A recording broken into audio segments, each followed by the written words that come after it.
La misa de este séptimo domingo después de Pentecostés nos dice: Oh Dios, cuya providencia no se engaña en sus disposiciones, te suplicamos apartes de nosotros todo lo dañoso y nos concedas todo lo saludable por Jesucristo nuestro Señor. Nos ponemos de pie para escuchar el Evangelio. Continuación del Santo Evangelio según San Mateo. En aquel tiempo dijo Jesús a sus discípulos: Cuídense de los falsos profetas, que vienen a ustedes vestidos con piel de oveja, mas por dentro son lobos rapaces. Por sus frutos los conoceréis. ¿Acaso se recogen uvas de los espinos o higos de los zarzales? Así todo árbol bueno da buenos frutos, y todo árbol malo produce frutos malos. No puede el árbol bueno dar malos frutos, ni el árbol malo dar los buenos. Todo árbol que no dé buen fruto será cortado y echado al fuego. Así pues, por sus frutos los conoceréis. No todo el que me diga Señor, Señor, entrará en el reino de los cielos, sino el que hiciere la voluntad de mi Padre que está en los cielos, ese entrará en el reino de los cielos. En el nombre del Padre, y del Hijo, y del Espíritu Santo. Amén. Pueden sentarse.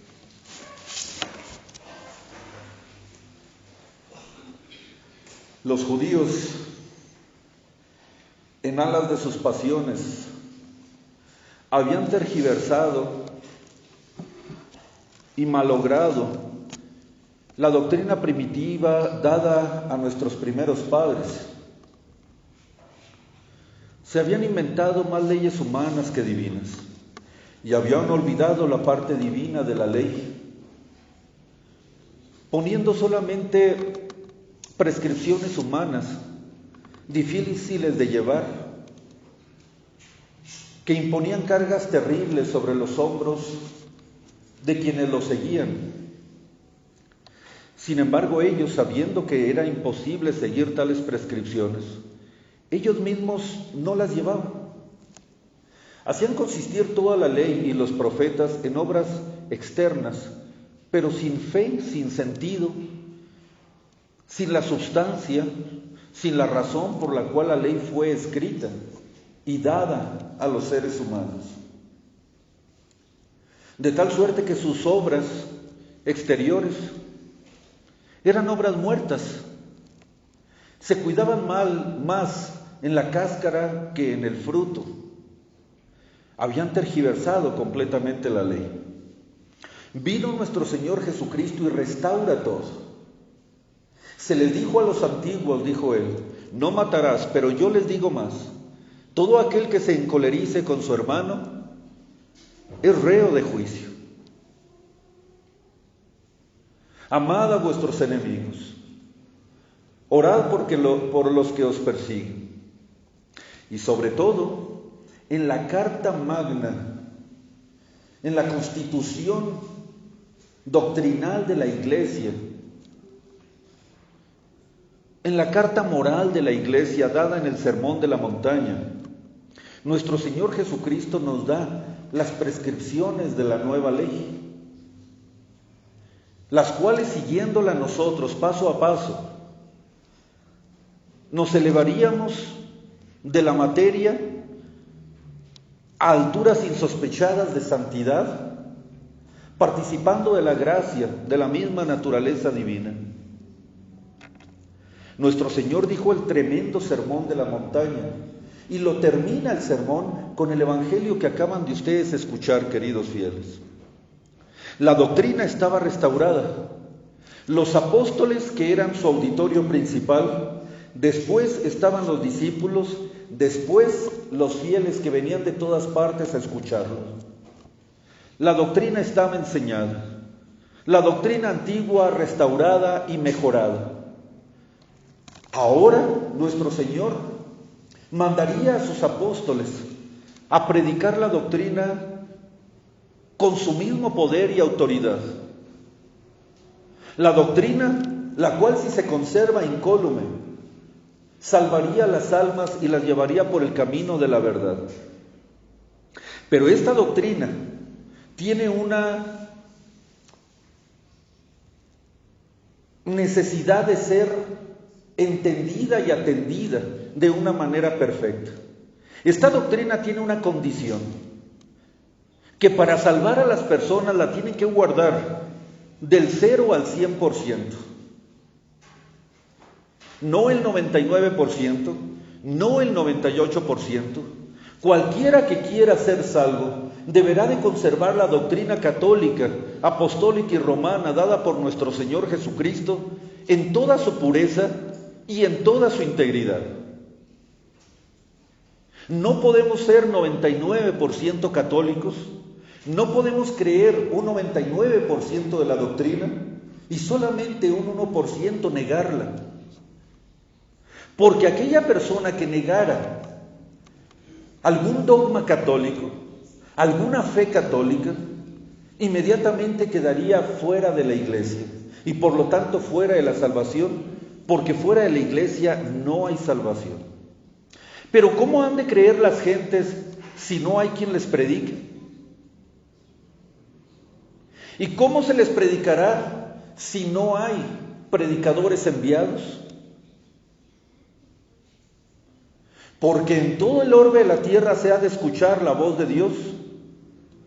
Pero para que se escuche tiene que haber predicadores, tiene que haber apóstoles, tiene que haber pastores con el mismo poder de Dios y autoridad de Dios, para poder predicar con autoridad, con seguridad, y que cumpla los requisitos de ser una doctrina legítima. ¿Sí? Cualquier persona se puede aprender un libro de texto de religión. Cualquiera persona puede aprenderse un libro de teología si tiene capacidad para ello. Cualquiera persona puede aprenderse el catecismo, pero no cualquiera persona, queridos fieles, puede enseñarla con autoridad. Solamente los ministros de Jesucristo nuestro Señor, los sacerdotes católicos, son los que tenemos la autoridad para predicar la doctrina y la asistencia del Espíritu Santo Dios para poder entregárselas a ustedes. Solamente aquellos ministros unidos, los sacerdotes, predican con la autoridad de su obispo. Y si su obispo les quita el permiso para predicar, su predicación se convierte ilegítima, se convierte inválida, se convierte en algo nulo, en algo que no puede salvar las almas de las personas.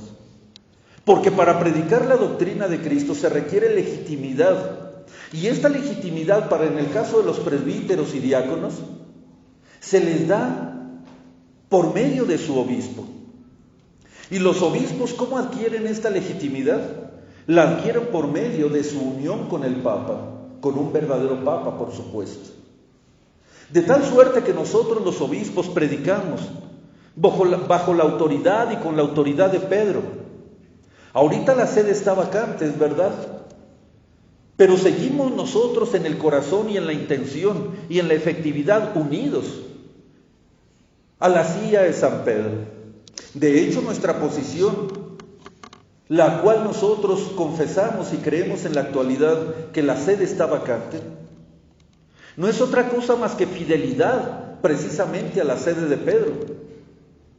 No es rebeldía, no es separación, no es falta de creencia en la silla de Pedro, no es falta de respeto, al contrario, porque respetamos la silla de Pedro, porque respetamos la cátedra de Pedro, porque respetamos, amamos y creemos y obedecemos a la silla papal, a la autoridad petrina. Es por eso que estamos en esta situación. Si nosotros no respetáramos a Pedro, ni a la silla de San Pedro, ni a la cátedra de San Pedro, ni a la autoridad de San Pedro, y predicáramos una doctrina personal, pues estaríamos con los modernistas, estaríamos con los ortodoxos, estaríamos con los evangélicos, estaríamos con los cismáticos. Pero precisamente porque tenemos la verdadera doctrina, la sana doctrina, la doctrina legítima que ha de ser predicada, es por eso que estamos ahorita en esta situación de sede vacante, porque creemos, confesamos y demostramos que el que está ahorita ocupando aquella cátedra que en otro tiempo fue la sagrada, cátedra de San Pedro, no es un legítimo papa. De él no tiene autoridad y bajo su autoridad no predicamos nosotros. Nosotros predicamos bajo la autoridad de los apóstoles y de sus sucesores, los papas, pero los papas legítimos. Y si nosotros en este momento no buscáramos esa unidad, no buscáramos la restauración de la silla de Pedro, predicaríamos sin legitimidad, predicaríamos sin autoridad.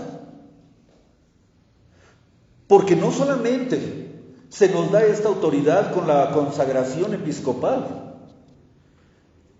esta legitimidad se nos da mientras nosotros permanezcamos unidos, eficazmente, sentimentalmente, teológicamente, moralmente, a la silla de Pedro. De tal suerte que en el momento en que haya un papa legítimo, nos simpatice o no nos simpatice, nos agrade o no nos agrade, tenemos que obedecerlo, amarlo, respetarlo y seguirlo. De ahí nos proviene la legitimidad. Aquellos sacerdotes o obispos que no buscan la unidad, que no buscan la restauración de la iglesia, ¿con qué autoridad predican? Díganme ustedes. ¿De dónde proviene su autoridad? ¿De dónde proviene su legitimidad?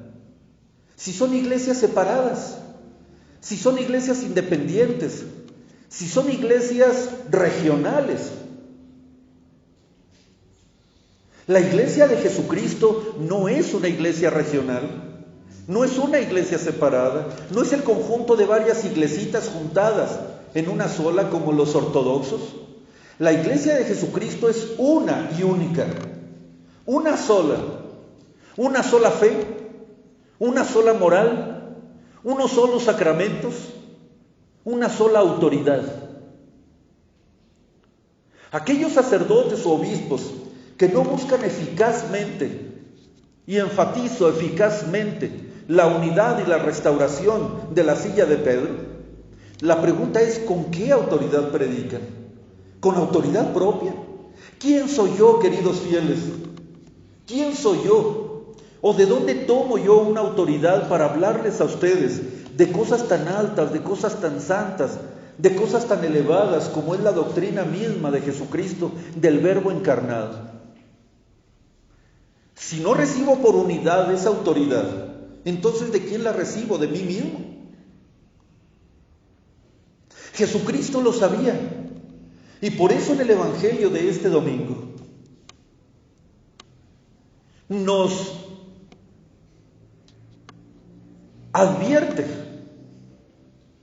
de que pudieran, como de hecho sucedió, venir falsos pastores, inválidos pastores o ilegítimos pastores, o inclusive maliciosos, lobos rapaces, contrarios a la doctrina de Cristo, que adulteren la doctrina de Cristo, que adulteren la intención de la doctrina de Cristo en alas de sus pasiones, pero que vengan vestidos como un pastor, que vengan vestidos como un legítimo sucesor de Jesucristo y de los apóstoles. Y los ha habido. Desde el principio de la iglesia, los ha habido. Si una oveja ve un lobo que viene hacia el rebaño, ¿qué pasa, queridos fieles? Sale despavorida. Pero ¿qué tal si el lobo tuviera inteligencia y se pusiera una piel de oveja? ¿Saldrían despavoridas las ovejas? No, lo recibirían como parte de ellos. Se metería en sus filas, se metería en el aprisco, y allí desde adentro se comería cuantas quisiera, porque no va con buenas intenciones. Eso lo sabía nuestro Señor Jesucristo.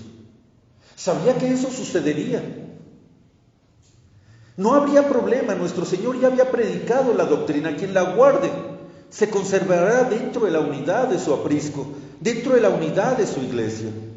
Quien no la conserve simplemente está fuera. Y los que están afuera son muy fáciles de conocer. Díganme si no. Es fácil distinguir a un modernista de un tradicionalista o no. Es fácil distinguir a un protestante de un católico o no. Es fácil distinguir a un ortodoxo de un católico.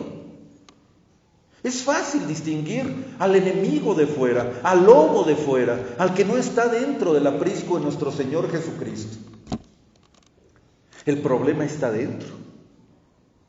Sí, queridos fieles, y más hoy que nunca nos sirve esta advertencia de nuestro Señor Jesucristo. Cuídense de los falsos profetas. ¿A qué se refería profetas? Profetas era nombrado o se les denominaba a los apóstoles y a sus sucesores. Cuídense de los falsos sacerdotes, cuídense de los falsos obispos, cuídense de los falsos ministros, que se acercan a ustedes como ministros míos, pero no lo son. No tienen la intención de salvar sus almas, no tienen la intención de sacrificarse como yo me sacrifiqué por ustedes. Y ahí tenemos nosotros a un verdadero ministro de Cristo, a San Pablo. El ejemplo de todos nosotros, de todos los apóstoles, de todos los sacerdotes, de todos los obispos. ¿Quién de entre mis fieles se entristece que yo no me entristezca? ¿Quién de ustedes tiene algún problema que yo no me preocupe? Los amo con las mismas entrañas de Jesucristo, decía San Pablo a sus fieles. ¡Qué hermosura de corazón! Me siento como si los hubiera desposado, como una esposa engalanada con sus joyas al esposo de su alma, que es Jesucristo. Así se sentía de orgulloso Jesucristo. Tendrán muchos padres en la fe, vendrán muchos otros sacerdotes a predicarles, pero tienen un solo Padre que los ha engendrado, con las mismas entrañas de Jesucristo. Palabras de San Pablo. Ese era un verdadero pastor, no un lobo vestido de piel de oveja. Y por otro lado tenemos a Arrio, tenemos a Nestorio, tenemos a Lutero, que en alas de sus pasiones, desde adentro, habiendo sido ministros de la iglesia, salían con doctrinas nuevas, querían cambiar la doctrina de Jesucristo, adulteraban la doctrina de Jesucristo y arrastraron con ellos a millones de almas, millones. Imagínense cómo estará Lutero en el infierno, habiendo arrancado de la Iglesia Católica miles, millones de almas con sus herejías. Y todo porque él no podía guardar castidad. Y como quería casarse, prefirió cambiar la doctrina de la Iglesia antes de que cambiarse a sí mismo, de adecuar sus costumbres a la fe católica, a las costumbres católicas. Prefirió negar la doctrina católica. Y en la mayoría de los herejes cismáticos que se apartaron de la iglesia, no era porque tuvieran la razón, era porque en alas de sus pasiones preferían cambiar la doctrina antes de cambiarse a sí mismos y adecuarse a la fe católica para salvar sus almas. Pero dirán ustedes, pero padre, ¿a qué se refiere en la actualidad? Miren, queridos fieles, les voy a poner un ejemplo. Todos sabemos que la iglesia fue hecha por Dios para enseñar la verdad. Y la verdad siempre busca destruir el error, y el error siempre busca destruir la verdad. La Iglesia Católica, por lo tanto, para salvar a los fieles, tiene que enseñar la verdad. Y por lo tanto tiene que combatir el error. Todos aquellos que no están dentro de la verdad católica están errados completamente.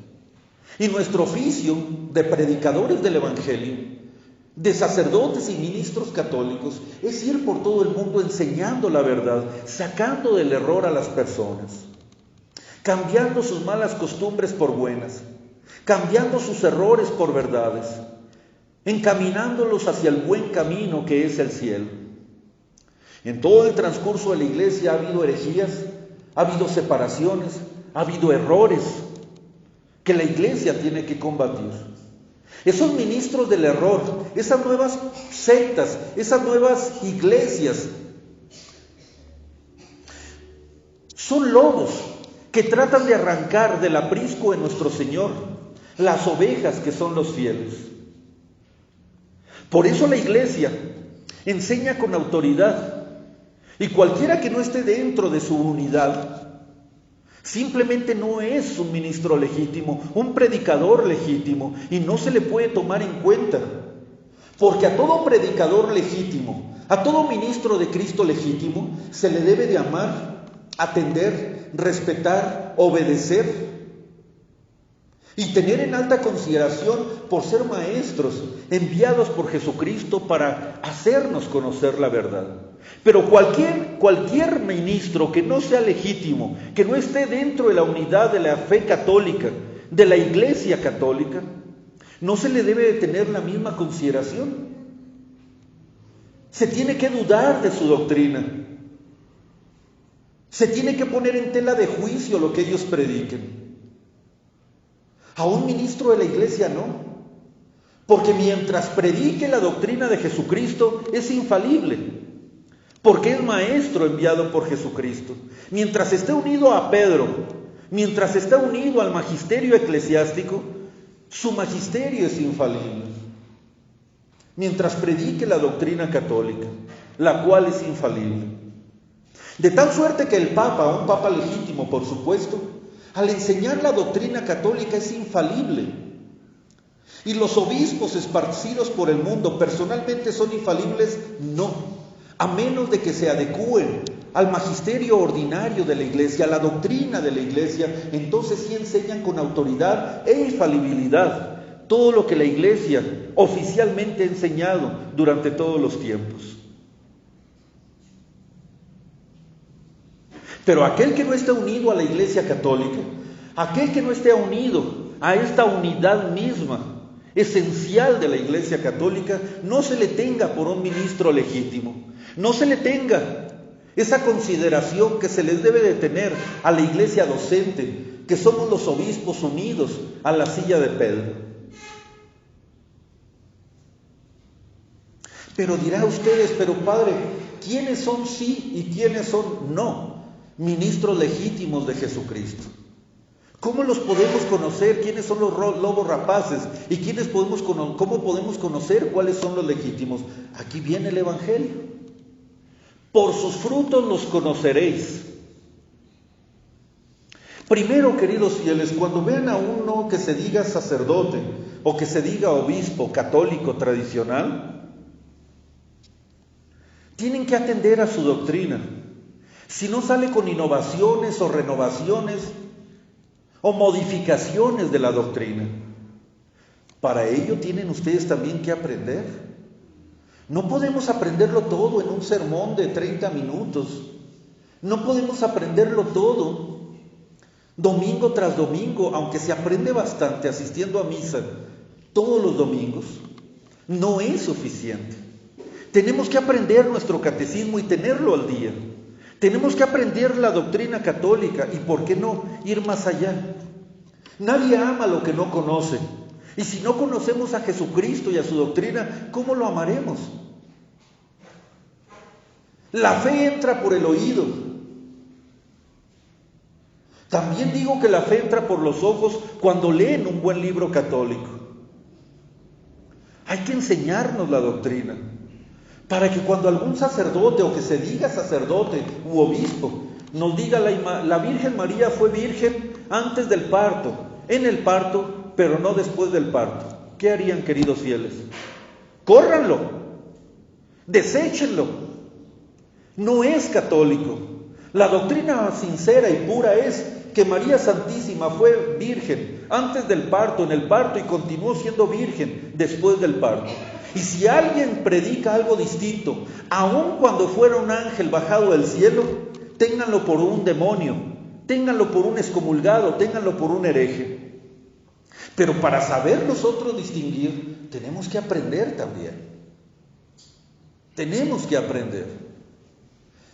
Pero dirá alguno de ustedes, pero padre, yo no sabré teología, no tengo la capacidad para saber teología. ¿Qué tal si viene alguien y de repente nos enseña algo, y como yo no sé teología, lo sigo porque hay tantas minuciosidades, distinciones, palabras que yo no comprendo de la teología. ¿Qué tal si viene un sacerdote y por el hecho de vestirse como sacerdote, de ponerse los ornamentos, de ponerse el manípulo, de ponerse la estola, de estar ante un altar, lo creo yo que es un ministro? ¿Cómo saber que no es un ministro católico cuando yo no me sé la teología y por medio de las palabras puedo caer en el error? Aquí viene un método infalible, queridos fieles, para saber si es un ministro de Dios o no. ¿Cuáles son? ¿Qué nos dijo el Evangelio de hoy? Sus obras. Sus obras. Porque si bien, queridos fieles, ex abundancia corde os loquitur, de la abundancia del corazón habla la boca, de lo que traemos en nuestro corazón predica en los labios. Es verdad que los seres humanos somos muy dados a falsificar lo que siente el corazón a lo que dice nuestra boca, ¿o no es así? Nos pueden engañar con las palabras, pero hay algo que no se puede engañar, y esas son las obras. Díganme ustedes, ¿una persona que es educada puede engañar haciendo creer que no es educada? No. Todas las obras que brotan hacia el exterior, claro, momentáneamente se nos podría engañar.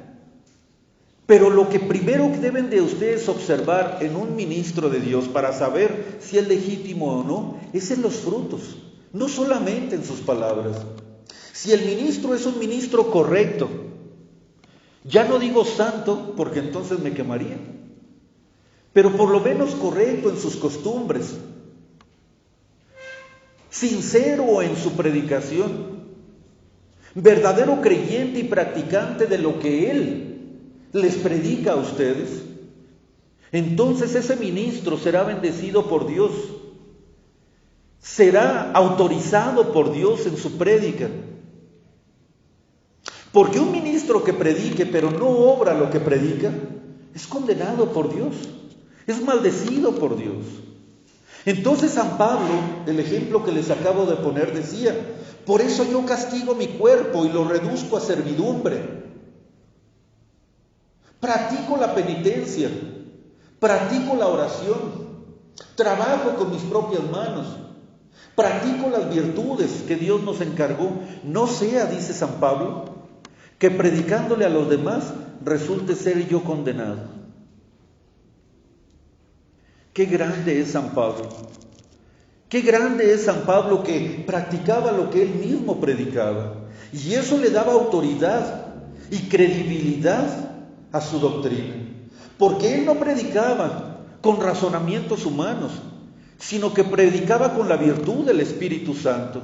Y sus obras y su adecuación de costumbres a su prédica era lo que le daba tanta autoridad, después de la autoridad de Dios, a su predicación. Ahora les digo yo a ustedes, queridos fieles, vean en los ministros, en primer lugar, si conservan la fe católica íntegra. En segundo lugar, si ellos viven su fe. No les pido que exijan, pero deberían de exigirle a los ministros que sean santos. Porque cualquiera que se pone en esta cátedra, en este púlpito, y no practica lo que predica, se convierte en un cínico, se convierte en un engañador, que a lo mejor no les da una mala doctrina, pero él cada vez que abre su boca se condena a sí mismo porque no practica lo que predica. Hay que observar sus costumbres, sin embargo teniendo en cuenta que son seres humanos débiles como nosotros. Por eso rezaremos por nuestros ministros, rezaremos por nuestros predicadores, rezaremos por nuestros sacerdotes, para que Dios les dé la fortaleza, la sabiduría y la permanencia en la fe hasta la muerte, y que al final, después de su muerte, les dé la gloria de todos sus trabajos. Rezamos por nuestros sacerdotes, porque ellos son débiles también, y pueden caer en el error, y pueden perder la fe, y también pueden pecar, y también pueden perder su alma en el infierno. ¿Saben ustedes lo que le pasaría a un sacerdote si por sus pecados llega a caer en el infierno? ¿cómo le irá con el demonio? Ese sacerdote que aunque sea malo en la vida, absolvió pecados, bautizó niños, casó a las parejas, celebró la Santa Misa. Cuando bautiza el sacerdote, aleja al demonio de ese niño. Qué terrible enemigo de Dios es el sacerdote, el predicador aquí en esta vida. Pero hay de aquel sacerdote que en la vida golpeó, que en la vida ahuyentó, que en la vida debilitó al demonio. Si se llega a condenar y caer en las manos del demonio, su peor enemigo, ¿cómo le irá en el infierno? Qué terrible será el castigo de un sacerdote que caiga en el infierno. Por eso hay que rezar por nuestros sacerdotes, queridos fieles, para que Dios los mantenga en fe y en buenas costumbres, y que sean santos, y que nunca abandonen las buenas costumbres y la fe. Pero aquellos obispos y sacerdotes que están fuera de la unidad, que están fuera de la Iglesia Católica, no se les debe de tomar en cuenta. Por sus frutos los conocerán. Hubo en una ocasión, queridos fieles, y les voy a decir algo muy personal. Hubo en una ocasión, cuando yo salí de aquella congregación, que no guarda del todo las buenas costumbres ni la fe católica, en que me estuvieron atacando mucho por haberme salido de aquella congregación. Hablaban cosas espantosas de un servidor. Me llamaban monstruo, endemoniado, etcétera, etcétera. Sin embargo, nunca pudieron describir por qué o cuál era la razón, con pruebas, por supuesto, de sus ataques o de sus dichos contra un servidor. Nunca podrán descubrir ni han descubierto alguna falta de fe en las prédicas de un servidor. Siempre hemos predicado y por la doctrina católica daríamos nuestra propia vida, y no hemos cometido un error con la gracia de Dios acerca de la predicación de la fe católica. No hemos salido con innovaciones ni renovaciones, ni con cosas raras en la doctrina católica. Pero ustedes saben cómo son las pasiones humanas. Nos atacaban, hasta que llegó el momento en que uno, de tanto que le dicen las cosas, se la cree. Caramba, ¿sí seré un monstruo? Caramba, sí. Y entraba la depresión, entraba la tristeza. ¿Por qué me atacan si yo no los ataco? ¿Por qué me hacen daño si yo no les hago daño? ¿Por qué no me dejan en paz? ¿Por qué no me dejan libre seguir mi sacerdocio? No, era un ataque tras otro. Y le hablaban a nuestros fieles: no vayan con él. Nosotros somos los buenos, él es el malo. No vayan con él y no vayan para allá y demás. Y entonces llegó un momento, se los confieso y se los digo sinceramente, en que uno pensó: caramba, sí seré el malo, sí estaré mal. ¿Te reprocha en algo la conciencia? Siento que no en cuanto a la fe. Soy un pecador, como desde Adán hasta el último que muera al final de los tiempos, con excepción de la Santísima Virgen María, hemos pecado, todos hemos pecado. Usted ha pecado, usted también, yo he pecado. Y he tenido necesidad de llorar mis pecados, de hacer penitencia por mis pecados, de confesar mis pecados. No les predico yo porque me crea mayor. No les predico yo porque me sienta mayor que ustedes.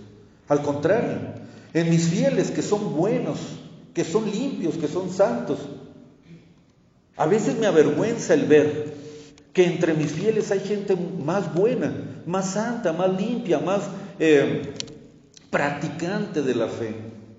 Yo debería de ser mejor. Yo debería de ser más santo, más bueno, más limpio, más puro en todos los sentidos. Pero soy ser humano, que no es una justificación, porque mis pecados están ante la misericordia de Dios y ante el tribunal de la penitencia los he llorado. Y hacemos penitencia y haremos penitencia hasta el último día de nuestra vida por cada uno de ellos. No les predico porque me sienta mejor, sino porque tengo esa obligación.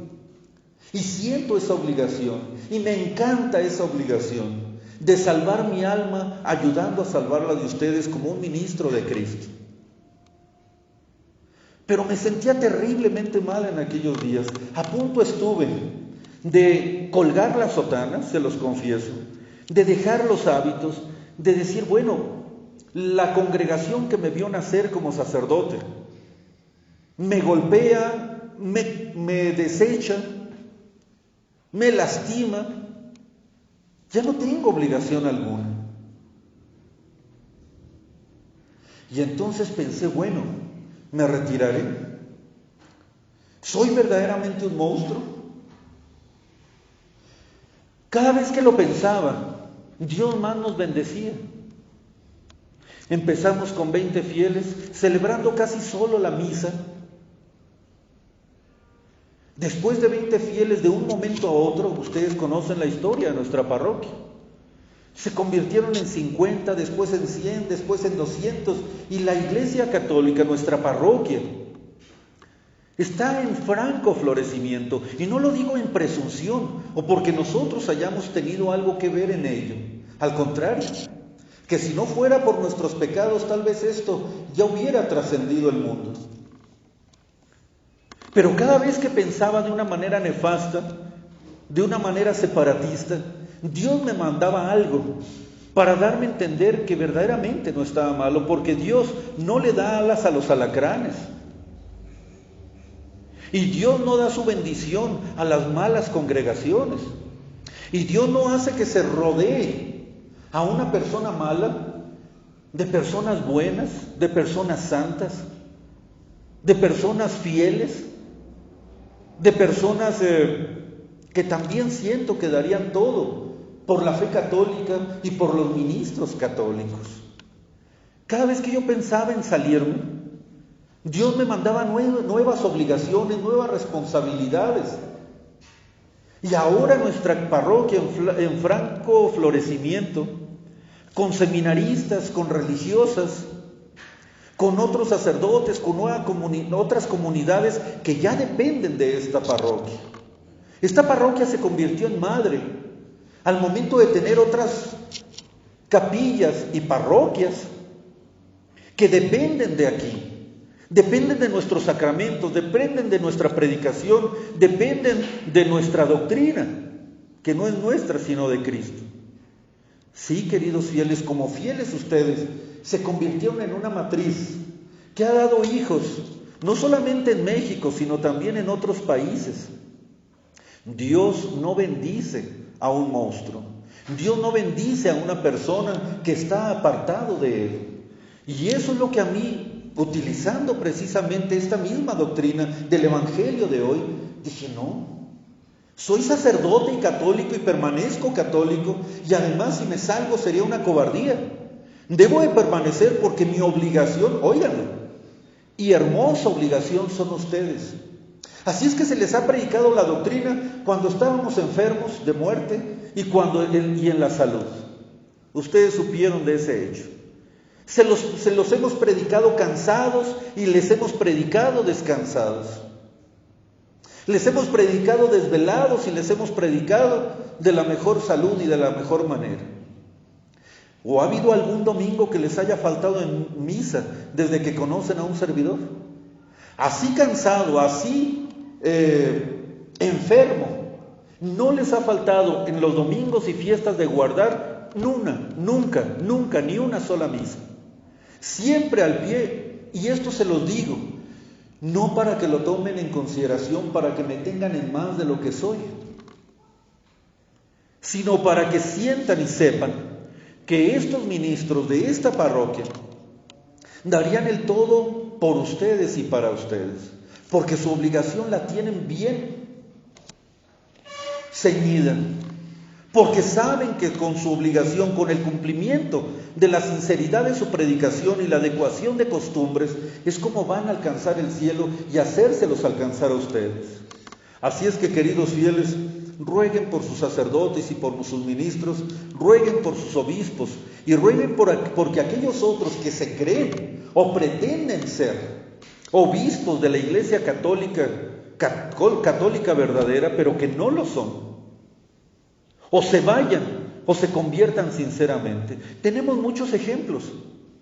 Hace poquito salió un supuesto obispo en España, que en comparación de uno que se ve todo mal vestido, era un obispo en el exterior perfecto y precioso, con todos los ornamentos episcopales, con toda la presencia episcopal, y resultó ser un fraude total, un embaucador, un engañador que llevó a muchas personas a la perdición.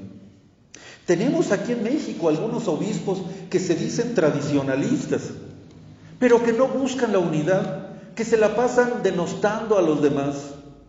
Tenemos nosotros presbíteros o sacerdotes que andan por ahí de vagos solos, siempre criticando a los verdaderos obispos, levantando su voz en contra de la misma iglesia, en vez de andar peleando en contra del modernismo.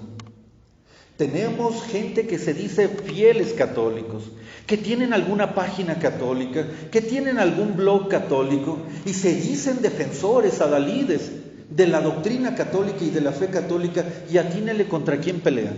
¿Contra el modernismo? ¿Contra el protestantismo? ¿Contra el pecado? No. Pelean contra los obispos católicos. Imagínense ustedes a un simple fiel, a un jovencito de 20 y tantos, apenas 30 años, discutiendo, maltratando, conjurando, golpeando la dignidad de un obispo, de algún sacerdote, en sus páginas, y se dicen católicos, se dicen que tener la verdadera fe católica. Lo que ellos no saben, que la fe no es meramente especulativa, la fe se practica. No todo el que me diga Señor, Señor entrará en el reino de los cielos. O como decía San Juan Crisóstomo a los judíos, ustedes se vanaglorian de tener la ley mosaica, se vanaglorian de ser el pueblo elegido, se vanaglorian de ser el pueblo escogido por Dios, pero sus obras contradicen todo eso. Así les digo yo a esos bloguercillos y a esos directores de páginas o de internet que se dicen católicos, pero que no obedecen a ningún obispo, o lo obedecen mientras les convenga. Aquellos que andan denostando, golpeando, maltratando la dignidad episcopal y sacerdotal, ¿quiénes son ellos? Son lobos vestidos con piel de oveja, pero que tenemos la fe. También el demonio tiene fe, también los satanistas tienen fe, pero la fe que no se practica, la fe que no va unida a la moral, a una sana moral, a la práctica de la virtud, de nada sirve, al contrario, los condena más. ¿De qué sirve que te digas defensor de la fe cuando tus costumbres dicen todo lo contrario? Cuando tu obediencia es nula, cuando no tienes en consideración a la iglesia docente, cuando peleas al tú por tú con obispos y sacerdotes. Porque en internet, no sé si se han fijado, queridos fieles, pero la mayoría de las discusiones y de las peleas son entre civiles. Le podemos llamar la iglesia católica civil a todos esos bloguecillos y páginas que se dicen católicas tradicionales. ¿Han visto ustedes algún sacerdote ahí peleando y haciendo esto y aquello?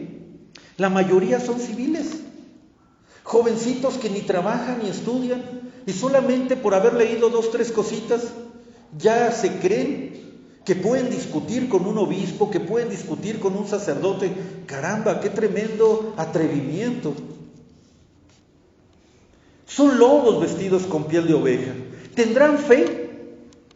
Una fe que solamente sirve para condenarlos porque no practican la virtud. Así es que si queremos saber si son verdaderos, legítimos, veamos primeramente sus obras de obediencia, obras de humildad, obras de virtud, obras de moral, obras de adecuación de las costumbres a la predicación, y entonces los tomaremos en cuenta.